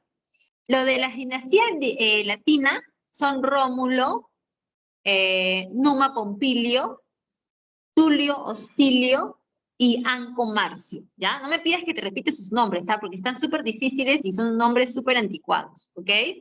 Entonces son 4 reyes. Pero ¿sabes cuál es el problema? Que no se sabe si realmente existieron. Se piensa que son reyes legendarios. O sea, ¿cómo legendarios? Que nunca existieron, pues. ¿Y por qué se piensa eso? Porque no hay evidencia, no hay cosas materiales que nos hagan pensar que realmente han existido. Y tiene mucho sentido, porque por ejemplo Rómulo, tú no vas a pensar que ha existido, ¿verdad? ¿Cómo es eso de que un bebé puede alimentarse de una loba? Imposible, ¿sí o no? Imposible. Entonces, reyes legendarios. Los que sí son históricos son los etruscos, porque son reyes que sí se ha comprobado su existencia a través de fuentes materiales. Ahí tenemos a 3 reyes: Tarquinio el Viejo, Servio Tulio y Tarquino el Soberbio. Tarquino el Soberbio es el último rey etrusco que va a ser expulsado de Roma. Dicen que lo expulsaron porque era un rey autoritario, era cruel, ¿no? Pero es mentira, jóvenes, o al menos eso es lo que creemos, porque en realidad cuando Tarquino el Soberbio es expulsado de Roma, también votaron a todos los etruscos. Entonces tú puedes ver que acá hay una situación particular, o sea, no es el problema no es con el rey, el problema es con toda la dinastía etrusca, porque aprovecharon la expulsión de Tarquino para expulsar a todos los etruscos de Roma. Y con eso, ¿sabes quiénes volvieron al poder? ¿Quiénes crees? Los latinos, pues jóvenes, los latinos fueron los que volvieron a tomar el poder y esta vez los latinos crearon la república. Y en la república ellos, los latinos, son los que van a tomar el poder a través del Senado, porque recuerda que los latinos son los antepasados de los patricios. Entonces son los latinos los que van a crear la república y van a poner el mayor poder en el Senado romano. Bien, en cuanto a la república, porque ahora entramos en la república, vamos a ver en la parte de sus instituciones políticas. Tenemos el Senado, que es la institución más poderosa, conformado por los patricios más dominantes, más influyentes de Roma. Ellos hacían las leyes, sí, pero tenían muchas más funciones, como por ejemplo asesorar a los cónsules, opinar en asuntos de guerra, de paz, acuerdos que se hagan, ver los temas de la economía, de la cultura, o sea que los senadores podían opinar de todo y podían tomar partido en todos los asuntos que competían al Estado romano. Tenemos otras magistraturas como los cónsules, opretores, cuestores, pero hay que recordar que estas magistraturas no son eternas, o sea, no son vitalicias, son magistraturas que solo duran un tiempo, ¿no? 6 meses, un año, 2 años, solamente era así un periodo. Y estas magistraturas, eh, algunas de ellas tenían el derecho al veto, como por ejemplo los tribunos de la plebe, ¿ya? Los tribunos de la plebe tenían el famoso derecho al veto. Seguro que ustedes saben qué significa eso, ¿verdad? Es cuando tú estás, te opones a una medida, a una decisión, y tú puedes levantar la mano y puedes decir, yo me opongo. Y ese es el derecho al veto, oponerte a algo porque consideras que no va con tus principios, de que es algo arbitrario, injusto, por lo tanto tú puedes vetar esa decisión para que ya dejarla sin validez. Y esa capacidad lo tenían los tribunos de la plebe, el famoso derecho al veto. Tenemos acá, jóvenes, a los cónsules que son dos. Siempre, siempre los romanos van a elegir dos cónsules. Algunos dicen que esta situación era porque los romanos tenían temor al poder de una sola persona. De repente por el recuerdo que dejó Tarquino el Soberbio, puede ser, ¿no? También, ¿sabes qué? Esta situación explicaría por qué mataron a Julio César, jóvenes. Ustedes, vamos a preguntar en el chat. Ya que ustedes hablan tanto, vamos a ver, ahora quiero verlos en acción. A ver, chicos, ¿quién me dice por qué mataron a Julio César? Pero una sola palabra, no me pongas un testamento. En una palabra, ¿por qué mataron a Julio César?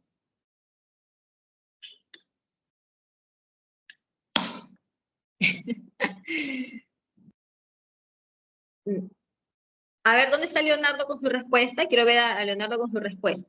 Ah, por ser plebeyo. Ajá. Ay, chicos, me ha dado sueño. Ya falta poco para acabar la clase, me voy a echar una dormida. A ver, ¿qué dice por acá? Aquí estoy, dice Leonardo. Muy bien, Leonardo, ahí estás. Por poder. Muy bien. ¿Los demás no tienen ninguna opinión, chicos? Vamos a ver. Ya, ok. Amenazas, dice, ¿no? Moisés. Moisés, nombre bíblico. Salvado de las aguas, Moisés. Ok, ya, entonces, ya gracias por la respuesta, chicos. Voy a volver con el PPT. Voy a volver por acá. Al rato les digo por qué lo mataron, ¿ya? Cuando lleguemos a esa parte, ahí les digo por qué lo mataron. Vamos a continuar con las magistraturas, ¿ok?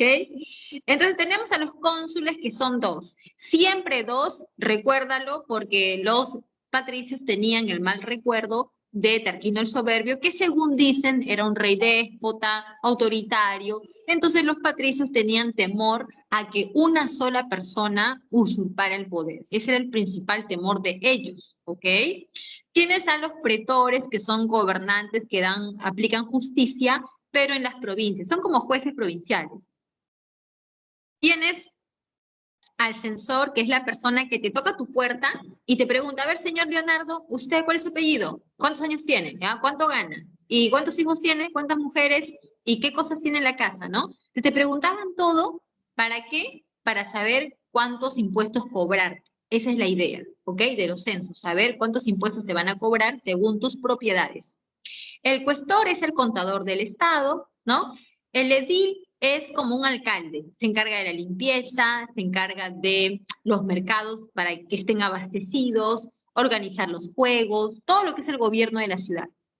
El dictador es el magistrado que va a tomar el poder en etapas de emergencia, como por ejemplo una guerra.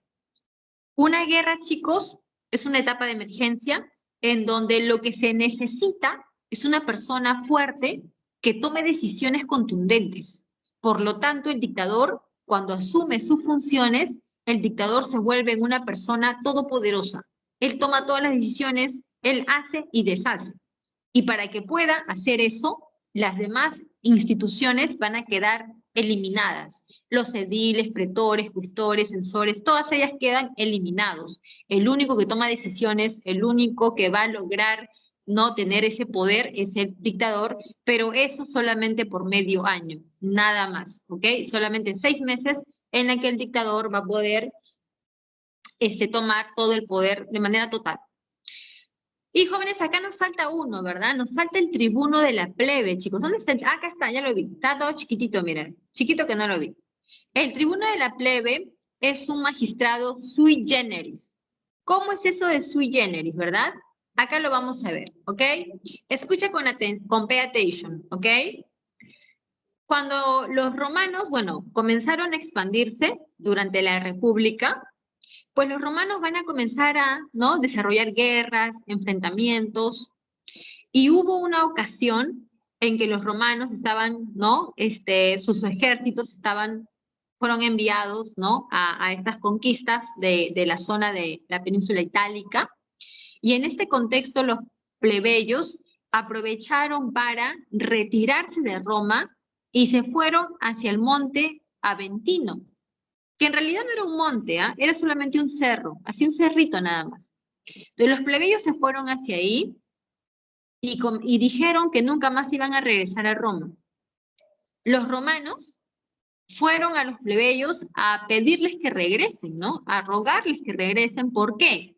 Porque dentro de Roma el patricio solamente gobierna.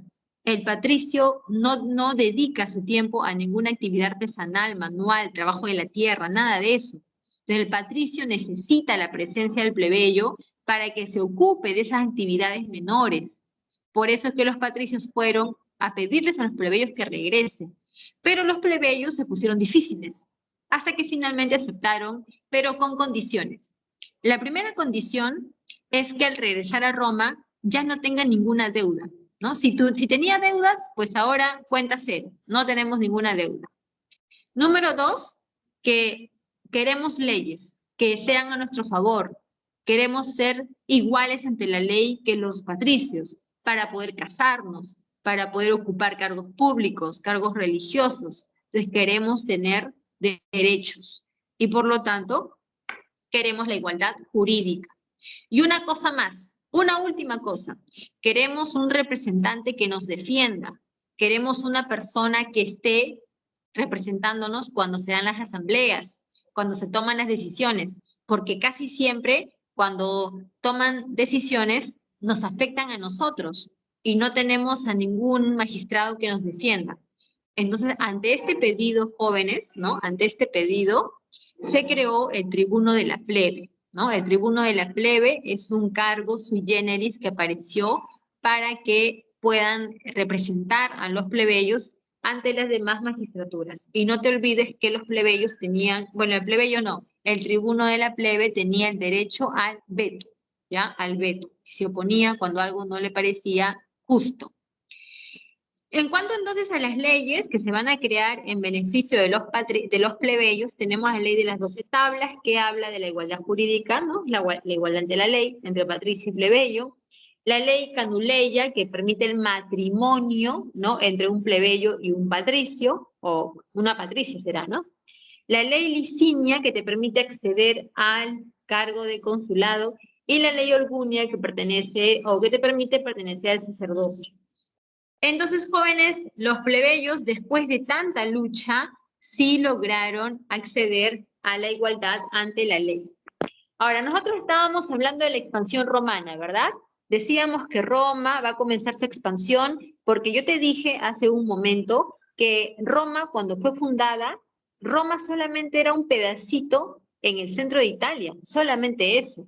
Ya posteriormente, durante la República, los romanos van a comenzar su expansión. Primero van a conquistar la península itálica y para eso van a tener que derrotar a muchos pueblos que se encontraban ahí establecidos, como por ejemplo los griegos, ¿no?, que fueron también expulsados de la zona itálica porque los romanos comenzaron con su expansión. Luego tenemos la conquista del Mediterráneo occidental y aquí vienen las famosas guerras púnicas. Las guerras púnicas son un enfrentamiento entre los romanos contra los cartagineses. Cartago es una ciudad que actualmente sería lo que es el país de Túnez. Y los cartagineses eran descendientes de los fenicios. Y los romanos a los fenicios los llamaban púnicos. Entonces de ahí viene la palabra de guerras púnicas, ¿ok? Ahí viene la palabra de guerras púnicas. Si Roma era una potencia militar, porque efectivamente lo era, Roma tenía una gran capacidad militar, pero no podía competir con la experiencia naval de los cartagineses. Entonces, hay que tomar en cuenta las fortalezas de cada bando. Yo soy Roma y yo sé que tengo capacidad militar, ejércitos, estrategias, y en tierra soy, ¿no? Lo máximo. Pero en el mar yo no tengo embarcaciones que sean rápidas y ligeras, yo no tengo experiencia, no sé de tácticas en el mar. Entonces, tanto Cartago como Roma tenían sus pros y sus contras, ¿verdad? Entonces, vamos a ver que para esto Roma va a lograr capturar un barco cartaginés y los romanos van a condicionar este barco para poder hacerle réplicas y así tener la misma capacidad naval que los cartagineses. Mientras los romanos se construían barcos para poder estar frente a frente a los cartagineses buscaban mercenarios para ser contratados a sueldo. ¿Por qué hacía eso Cartago? Porque los cartagineses no tenían ejército. Entonces, para enfrentar a los romanos, tú necesitas un ejército poderoso. No tienes ejército, pero tienes dinero. Entonces, ¿qué vas a hacer? Vas a contratar mercenarios de guerra para que luchen defendiéndote. Entonces, cuando ya todo estaba organizado, la primera guerra púnica empezó. ¿Ok? Empezó la primera guerra púnica, que fue triunfo de los romanos. En la Segunda Guerra Púnica se dio la batalla más sangrienta de la antigüedad, la cual es la batalla de Zama, en donde se elogia y se destaca, ¿no?, que los cartagineses hayan tenido la estrategia de cruzar los Alpes para llegar, ¿no?, hasta la zona de Zama, donde se dio la batalla.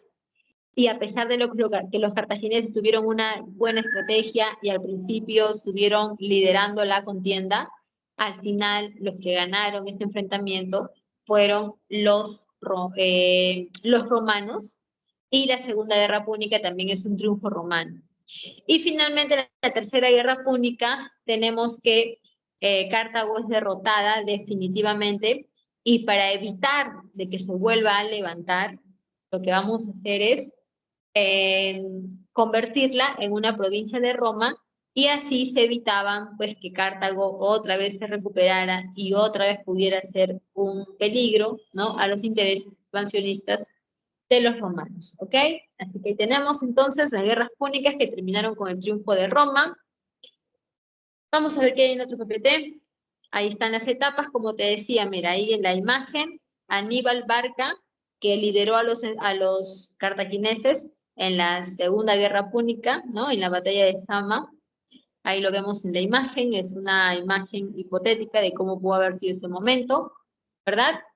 Y jóvenes, después del Mediterráneo occidental viene la conquista del Mediterráneo oriental. ¿Qué significa eso? Que ahora Roma, para poder conquistar la zona del Mediterráneo oriental, va a tener que enfrentarse a otros pueblos, ¿no?, como los macedonios, Egipto, la zona de Siria, a los cuales va a derrotar, y de esa manera va a lograr pues consolidar su presencia en todo el Mediterráneo, tanto oriental como occidental. ¿Ok? Así que ahí tenemos. Ya está. Vamos a ver entonces, jóvenes, cuáles son las consecuencias, ¿ya? A ver, ¿cuántos PPTs nos faltan? Ah, ya nos falta poquísimo, ya. A ver, chicos. Cuando Roma se expande, y mira que casi era su máxima expansión, cuando llega Trajano, lo de Trajano es un poquito más y ya, pues, ¿no? Y se completa todo el 100%, pero en sí todas las grandes conquistas se van a dar acá, durante la República. Acá se dan las más grandes conquistas. Y estas conquistas van a traer una doble consecuencia. Por un lado, vamos a ver que los patricios se van a volver más ricos, más poderosos, más influyentes, por la gran cantidad de riquezas que va a haber, mientras que los plebeyos se van a volver más pobres, más endeudados, de tal manera que los plebeyos, ¿ok?, van a comenzar a buscar, ¿no?, algunas reformas para remediar su situación. Y es ahí donde aparecen las reformas de los hermanos Graco, ¿ya? Los hermanos Graco eran dos patricios muy influyentes, porque eran nietos del general Emilión el Africano, el que derrotó a Aníbal Barca en la batalla de Zama. Entonces, tanto Cayo Graco como Tiberio Graco eran dos jóvenes nobles, ¿no?, pero que no fueron atendidos, ¿verdad?, cuando ellos van a impulsar estas reformas. A ver, ¿de qué tratan estas reformas? Tiberio Graco, que es el hermano mayor, propone la ley agraria. La ley agraria plantea lo siguiente, que las tierras del Estado, conocido como ager publicus, ¿ok?, que estas tierras sean repartidas entre los plebeyos.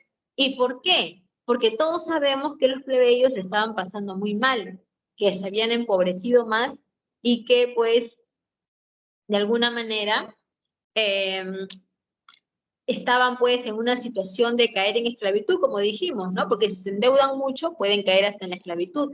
Entonces, vamos a ver que el planteamiento de Tiberio Graco tenía sustento, ¿no? Tenía una justificación, que los plebeyos, al estar más pobres, el trigo les cueste más barato. Pero el Senado romano, al enterarse de estas ideas que estaba tratando de impulsar Tiberio, el Senado romano mandó a matar a Tiberio Graco. Años después aparece su hermano menor, Cayo Graco, que tenía el mismo pensamiento que su hermano, pero esta vez ya no proponía repartir las tierras, sino que ahora proponía directamente que el grano de trigo costara más barato a los plebeyos. ¿Y por qué? Porque los plebeyos son los que tienen menos dinero, pues. Si tú tienes un montón de dinero porque eres patricio, bien por ti. Pero si no tienes dinero, como los plebeyos, ¿verdad?, tienes que vender ese trigo a un menor precio. Es como que es lo más justo, ¿no?, por así decirlo. Pero el Senado romano tampoco le agradó este planteamiento y comenzaron a buscarlo para matarlo, ante lo cual Cayo Graco prefirió hacerse matar por su sirviente, ¿ya? Entonces, tanto Tiberio como Cayo finalmente terminaron ahogados en sangre. Ahora, chicos, ¿qué viene por acá? Como puedes ver, toda esta situación de las riquezas, de, digamos, el expansionismo, todo ha generado una gran necesidad.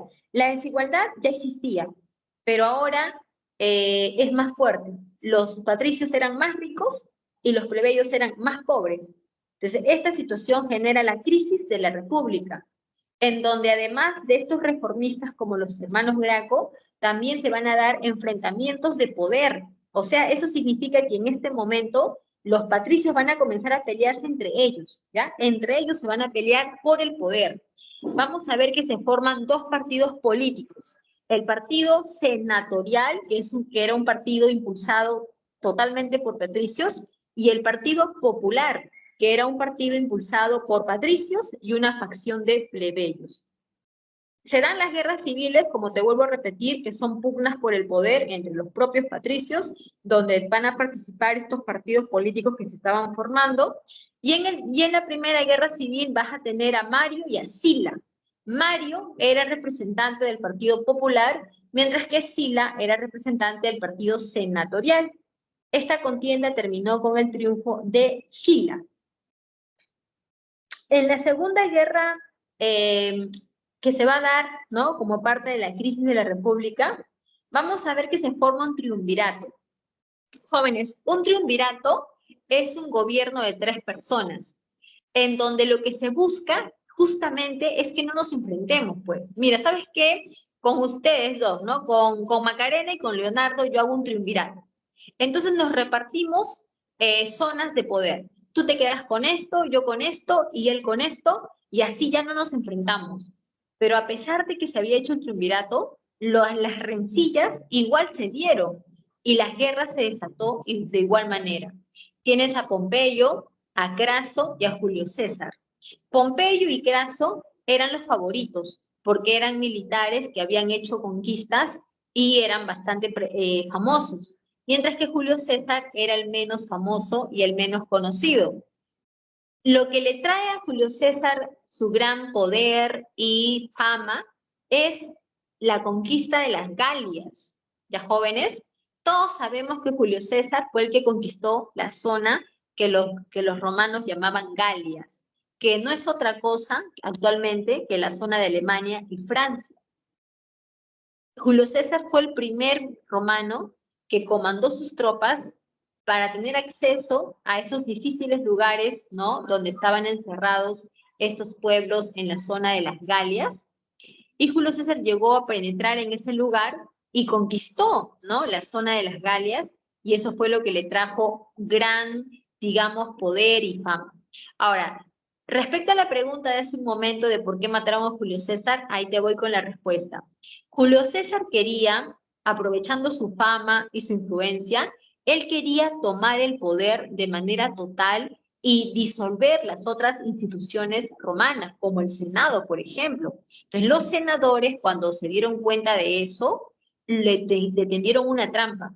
Lo llamaron para que se presente ante el Senado cuando se estaba celebrando esta fiesta conocida como los Idus de marzo, y en esta celebración, pues, Julio César cayó en la trampa, se presentó, y cuando estaba dirigiéndose a los senadores, de pronto todos se acercaron a él y le dieron muerte, ¿no? Como puedes ver en la imagen, todos lo asesinaron, con lo cual, pues, el segundo triunvirato quedó eliminado.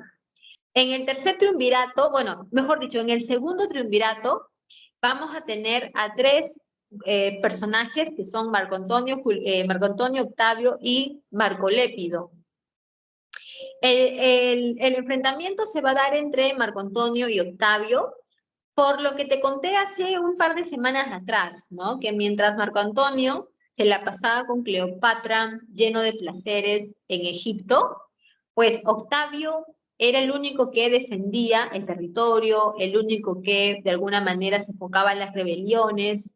Entonces se había ganado, ¿no?, el aprecio de los patricios mediante, bueno, el Senado, mientras que Marco Antonio se convirtió en una suerte de enemigo, ¿no? Porque si Marco Antonio seguía tan enamorado de Cleopatra, eso podía ser, digamos que, perjudicial para los romanos, ¿no?, de alguna manera. Entonces el Senado apoya a Octavio para que se enfrente a Marco Antonio, y ahí se da la batalla de Acio, también conocida como batalla de Actium, en donde Octavio vence a Marco Antonio, que Cleopatra se hace morir al enterarse que su, ¿no?, amante ha muerto, así que Cleopatra se suicida, ¿no?, dejándose picar por una serpiente. Y ahí después, ahí es donde, como te dije en la clase antepasada, ahí terminó la historia egipcia, porque Egipto se convirtió en una provincia de Roma. Respecto a Octavio, Octavio, luego de derrotar a Marco Antonio, Octavio regresó a Roma, y ¿sabes qué es lo que hizo? Lo que los romanos o patricios siempre habían temido. Disolvió la república y Octavio implantó el imperio. El imperio romano tiene dos etapas: el alto imperio, conocido como el dominado, y el bajo imperio como el principado. Son dos etapas que se diferencian porque la parte del alto imperio es una etapa de estabilidad, una etapa de, digamos, de concentración del poder en manos del emperador. Hubo rebeliones, hubo problemas, sí, pero siempre lograron, digamos que, ¿no?, que generar la paz y conservar el poder. Ahí tienes a, por ejemplo, Octavio, cuyo gobierno es conocido como la Pax Romana, o también conocido como el siglo de Augusto, porque a partir de Octavio en adelante a los emperadores se les va a dar el título de Augustos. Entonces ahí pues se le ha puesto Augusto, pero como te repito, es el gobierno de Octavio. Luego tienes a Vespasiano, Marco Aurelio, Claudio, Trajano, Nerón, entre otros más. Y finalmente, en la etapa del Bajo Imperio tenemos pues que entra Roma en una crisis, lo cual desemboca pues en su caída. Chicos, como ya son las 11:25, nos vamos a quedar acá, les voy a dar las claves, y la siguiente semana, ya cuando hablemos de los bárbaros, ahí volvemos a recordar unas partecitas de por acá que nos ha faltado, ¿ok? A ver, anoten las claves, por favor. En la número 1 van a marcar la A de avión, en la número 2 van a marcar la B de barco, en la número 3 van a marcar la B de barco también, en la número 4 la C de casa, y en la número 5 la D de dado. Ahí en el chat le puse las alternativas en orden, no tienen número, pero están en orden, así que igual las pueden diferenciar cuál es cuál. Y chicos, por hoy se terminó la clase, ¿ok? Ya me pasé, siempre me paso yo estoy acostumbrada a pasarme. Disculpen por eso. Y nos vemos el otro viernes, Dios mediante, ¿ya? Cuídense mucho, pásenla bien. Chao, chao. Sí,